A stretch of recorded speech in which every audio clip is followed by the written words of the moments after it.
Welcome to Let's Do 2020. We're covering everything about the 2020 elections, and a lot has happened over the past couple of weeks. Today, we're covering the results of the Iowa caucuses and the New Hampshire primary. Iowa prides itself on being first out the gate in primary season, and we have exclusive footage of just how that went for them this year. Are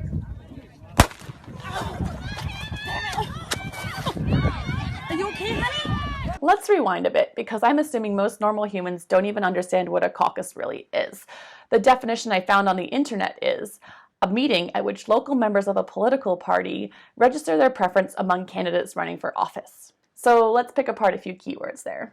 First, meeting. Anyone who has ever been to a meeting knows just how productive they can be. Second, local members of a political party. Have you been to a local political party meeting recently? If you're under the age of 50, I'm guessing no. Why does Iowa have a caucus instead of a vote? For that, we did extensive research on the subject and found this out.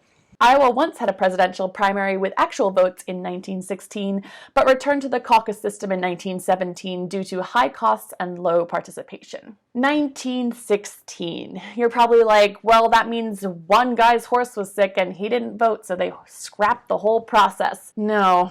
According to the census, the population of Iowa in 1916 was about 2.3 million people, and the voting population was 684,939 people. Why so much less? Remember, voting wasn't ladylike. It's reported that less than one-third of the eligible electorate voted in 1916, which means about 228,000 people. In 2020, 176,000 people showed up to the Iowa caucuses, 50,000 less than a reportedly terrible turnout of only dudes in 1916. So I'm not saying we should reevaluate Iowa, I'm just saying some traditions should be stopped, like having all your coworkers gather around your desk once a year to sing about you being born. Anyway, back to 2020.